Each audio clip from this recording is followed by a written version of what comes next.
If both powers are taken according to their specific content and its individualization, we are presented with the picture of the conflict between them in their individual forms. On the formal side, it is the conflict of the ethical order and self-consciousness with unconscious nature and the contingency stemming from nature. The latter has a right against the former, because this is only true spirit, is only an immediate unity with its substance. On the side of content, it is the clash between divine and human law. The youth comes away from the unconscious spirit of the family and becomes the individuality of the community. But that he still belongs to the nature from which he wrenched himself free is evidenced by the fact that he emerges in the contingent form of two brothers, each of whom with equal right takes possession of the community. The inequality of the earlier and later birth, an inequality which is a natural difference, has no importance for them when they enter the ethical life of the community. But the government, as the unitary soul or the self of the national spirit, does not tolerate a duality of individuality, and the ethical necessity of this unity is confronted by the natural accident of there being more than one. These two brothers therefore fall into dispute, and their equal right to the power of the state destroys them both, for they were equally wrong. Looked at from the human point of view, the one who has committed the crime is the one who, not being in actual possession, attacks the community at the head of which the others stood, while, on the other hand, he has right on his side who knew how to apprehend the other merely as an isolated individual, detached from the community, and taking advantage of his powerlessness, banished him. He is struck only at the individual as such, not the community, not at the essence of human right. The community, attacked and defended by what is merely particular, and so without a substantial content, preserves itself, and the brothers bring about their own destruction through their reciprocal action. For individuality, which for the sake of its being for self puts the whole into peril, has expelled itself from the community, and is the source of its own destruction. The community, however, will honor the one who is found on its side, but the government, the restored unitary self of the community, will punish him who already proclaimed its devastation on the walls of the city by depriving him of the last honor. He who wantonly attacked the spirit's highest form of consciousness, the spirit of the community, must be stripped of the honor of his entire and finished being, the honor due to the spirit of the departed.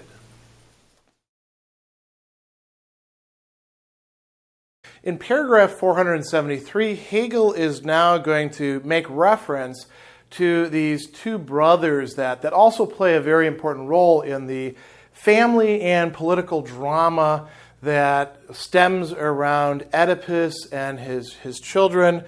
We've already brought up the Antigone, the famous play by Sophocles.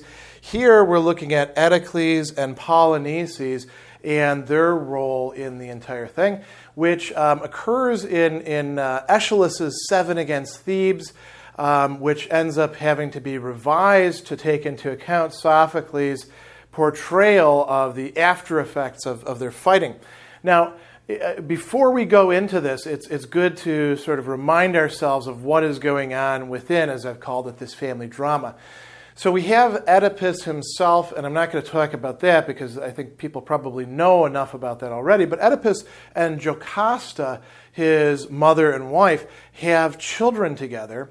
One of them is going to be Antigone, who will be the heroine of that play. And she is going to offer burial rites to her brother, Polynices, who is deprived those rights. Why is he deprived those rights?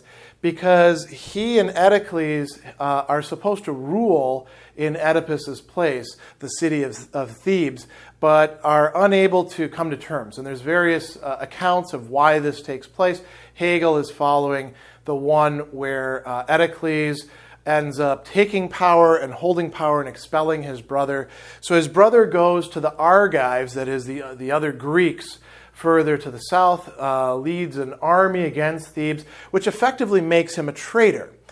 And he is trying to take the throne back from his brother, trying to attain justice or some sort of balance.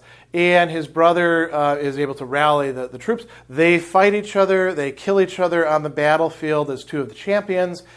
And Oedicles is given a hero's ceremonial burial. Polynices is left out by the order of Creon, who is their uncle, because he's a traitor to the city. And Antigone then is going to go and give him his burial rights. So here at this point, we're not so much concerned with Antigone or Creon or even Oedipus. We're interested in the interaction between these brothers. But Hegel says something very important that I've got charted out sort of on the board before that. He says, if both powers are taken according to their specific content and its individualization, specific content here is the types of laws, and individualization are the people who are acting in accordance with those laws. He says we're presented with the picture of the conflict between them in their individual forms, which lends itself quite well to dramatization, right? So he says, on the formal side, what we have is the conflict of the ethical order and self-consciousness with unconscious nature and the contingency stemming from nature. Now, I just have on the board, the ethical order and self-consciousness versus nature. But for Hegel, that is something that is integral to nature. There is a kind of contingency, a kind of, well, it could have been this way, it could have been that way, it could be any old way. There's no rhyme or reason to it, although we can come up with natural laws, and that's nice. The natural is not the enemy of the spiritual, but it resists the spiritual, and it's always one step away, you might say, from undoing it.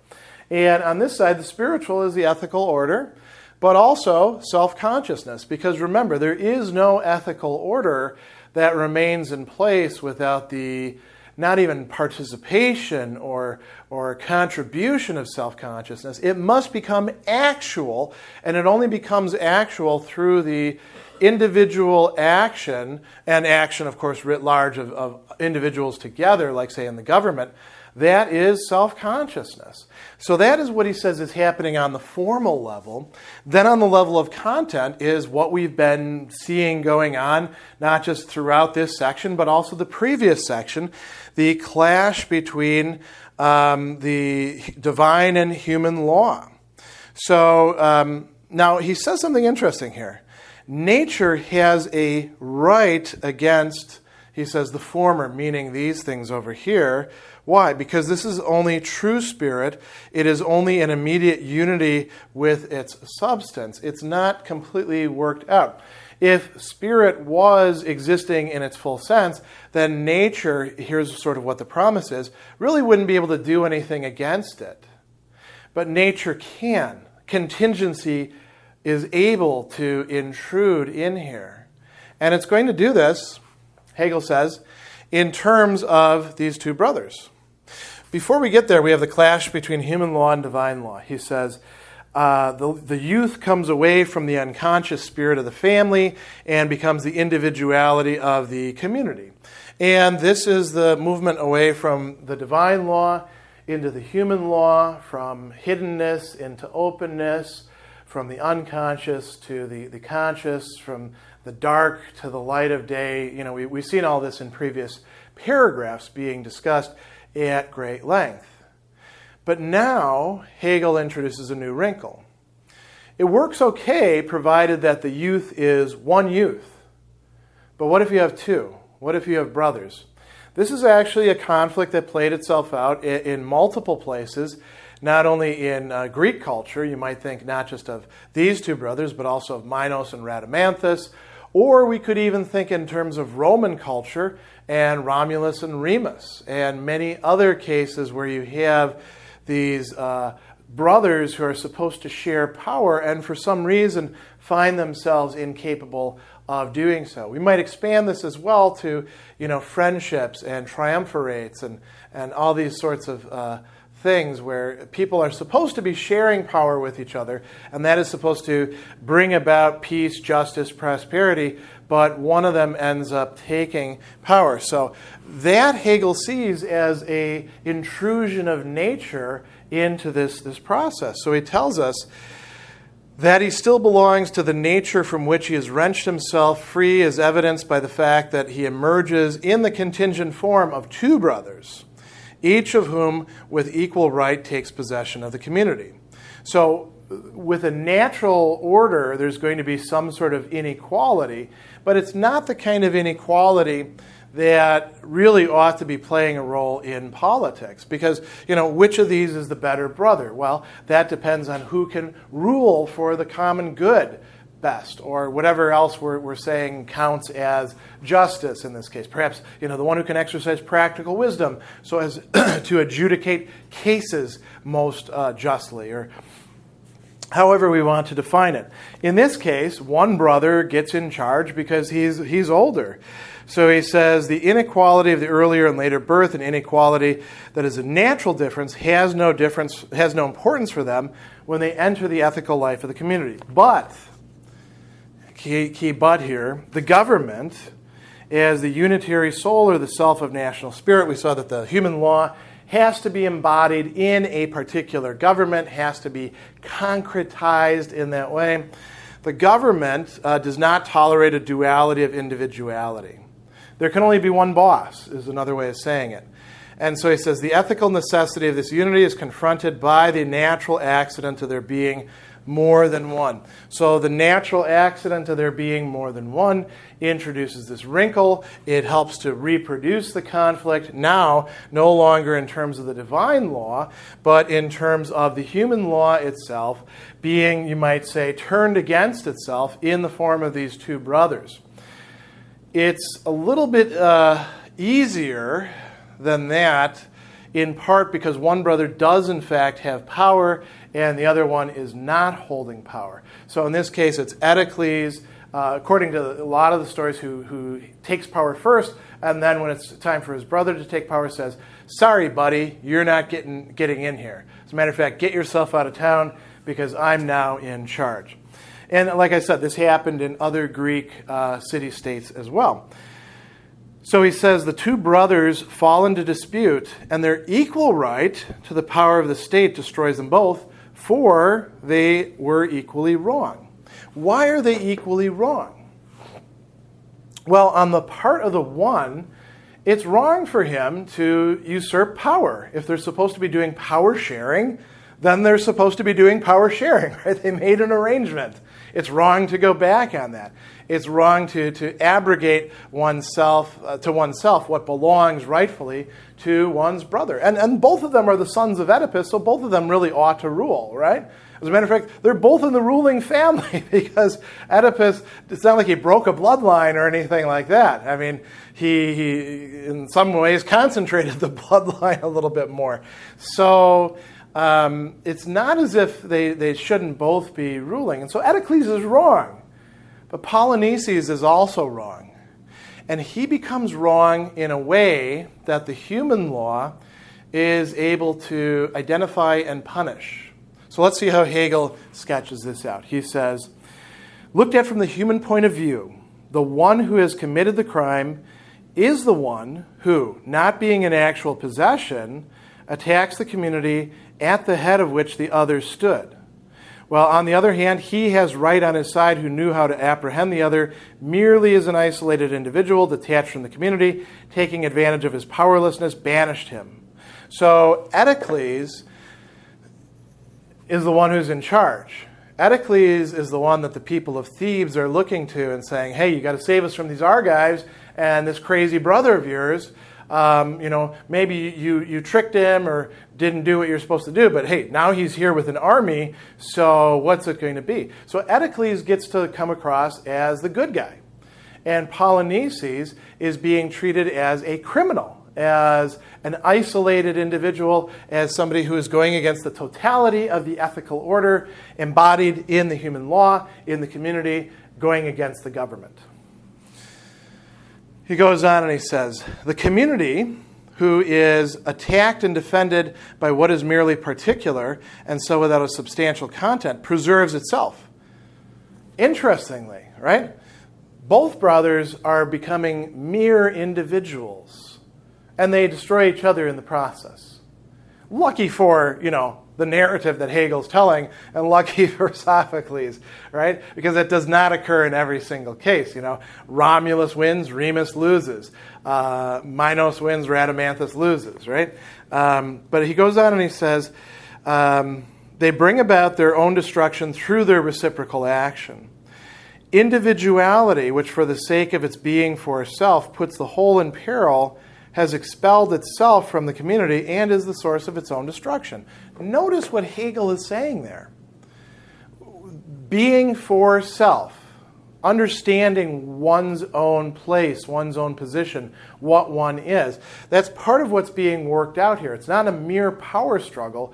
It's a question of the meaning of one's existence, and these people are using political power and military power as a medium by which to do that. And the community itself, is somewhat in awe and horror over this sort of occurrence, which happens, again, all the time in ancient Greek and so many other ancient histories, and continues on to our own day. This is the sort of thing that happens in many other modalities as well.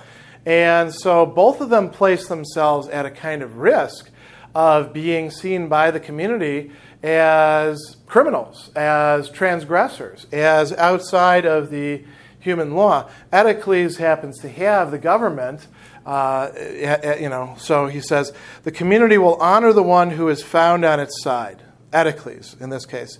But the government, the restored unitary self of the community, who's going to be in this case not Eteocles anymore, but Creon, his uncle, will punish him who already proclaimed its devastation on the walls of the city by depriving him of the last honor, the rights of the dead, which is going to provoke Antigone's action on behalf of the divine law.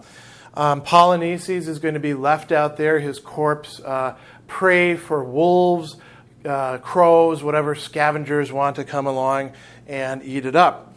So he says, he who wantonly attacked the spirit's highest form of consciousness, the spirit of the community, must be stripped of the honor of his entire and finished being, the honor due to the spirit of the departed. Now, we saw this discussed in the previous section where we were talking about brother and sister and the working within the family and the totally finished individual as being finished by being given these funerary rites, which, remember, once again, to bring this full circle, was a way of taking something away from mere nature and bringing it into the realm of the ethical, thereby the realm of spirit.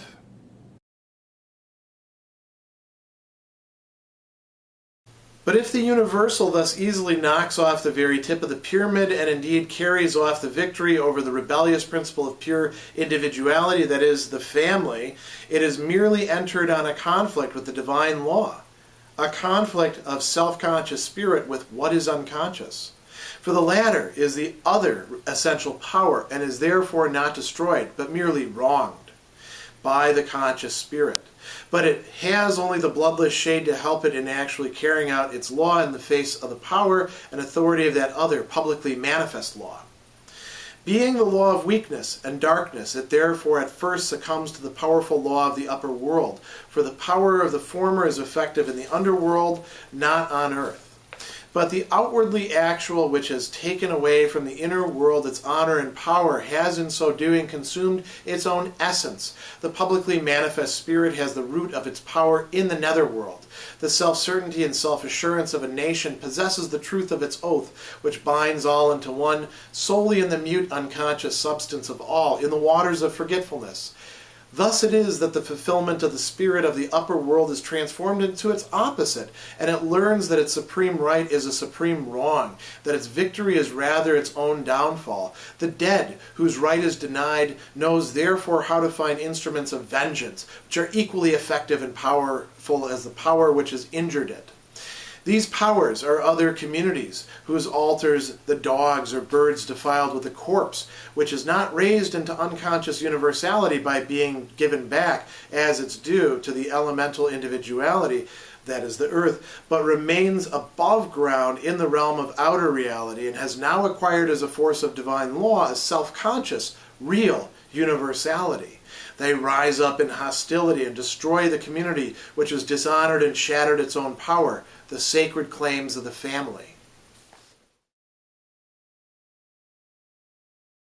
When reading paragraph 474, one is almost tempted to talk in Freudian terms of what Freud called the return of the repressed, which was things coming out of the unconscious that had been pushed into there, had been repressed into the unconscious, and then would come forward for the individual in usually rather unseemly and disconcerting ways that would necessitate some psychotherapy.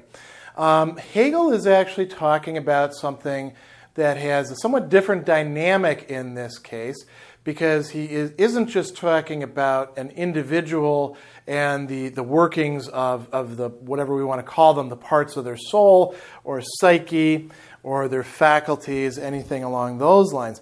Instead, he's talking in terms of these two ethical laws and their representatives and the counteraction that is provoked on the part of the divine law, which, notice, by the end of this is going to take place not through the agency of the individual turning against himself, but other individuals and indeed other political communities coming on the scene.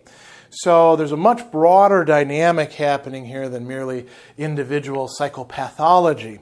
So he tells us, he's referring back to what happened in the previous paragraph, where Oedicles had fought Polynices. Oedicles had taken power, and then Creon is going to punish Polynices. Creon on the part of the government, Polynices as the individual. He says, if the universal thus easily knocks off the tip of the pyramid and carries off the victory over the rebellious principle of pure individuality, what is that rebellious principle of pure individuality? The family in this case. He says, it has merely entered on a conflict with the divine law, a conflict of self-conscious spirit with what is unconscious. And he says, for the latter is the other essential power. The divine law is operating, you might say, in the dark, in a chthonic, subterranean way that turns out to be of incredible importance and can't be adequately taken into account by those who are ruling in the light, those who are running the show and are in the limelight, so to speak. They can't see out of that circle of the lights. It's almost like somebody who's up on stage and cannot see the audience because of the brightness of the lights upon them. So he says, the divine law is not destroyed, but merely wronged by the conscious spirit. And then he says, at first, it doesn't appear to have that much going for it. That's why it looks like this side has been victorious. He talks about the bloodless shade, right? The bloodless shade is all that it has to help it in carrying out its law in face of the power and authority of the other publicly manifest law. So Hegel here calls it a law of weakness and darkness, and he says it at first succumbs to the powerful law of the upper world. For the power of the former is effective in the underworld.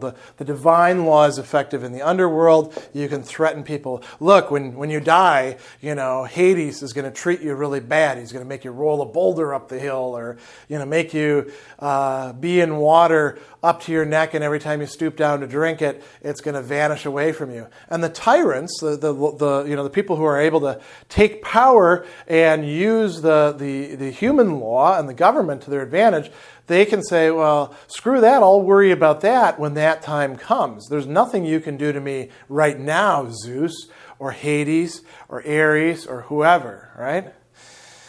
So, how does this change? Hegel says, the outwardly actual, which has taken away from the inner world its honor and power, has consumed its own essence. That's a very important turning point. The outwardly actual, the Wirklich, the what shows itself as being in power, by dishonoring, by attempting to push away and reduce the divine law and those who represent it, it has undercut its own substance. Why is that?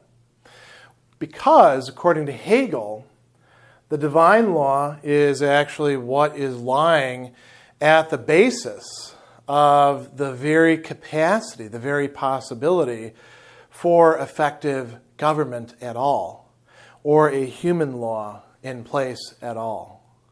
So Hegel's going to talk here in really interesting terms. He says, the publicly manifest spirit has the root of its power in the netherworld.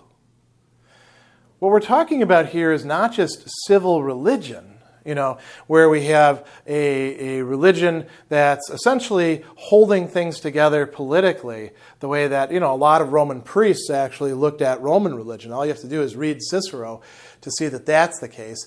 Read his On Divination or On the Nature of the Gods, and you'll realize that a lot of the rituals that were being done were supposed to provide a kind of public framework of meaning. We also talk about this in terms of American civil religion. The French Revolution attempted to establish something like that as well, a religion of reason. Actually, the great positivist Auguste Comte tried to create something like that as well. We're not talking about that. We're talking about something more primal, something more original, that is underlying the human law and giving it its force.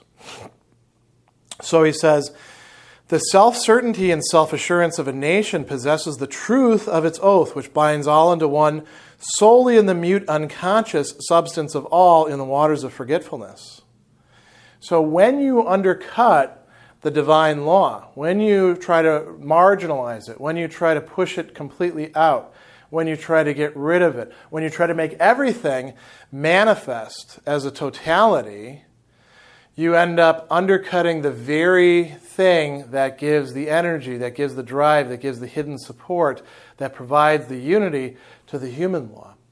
Here, we're starting to look less like Freud and more like Nietzsche's account of what the Socratic did in his Birth of Tragedy.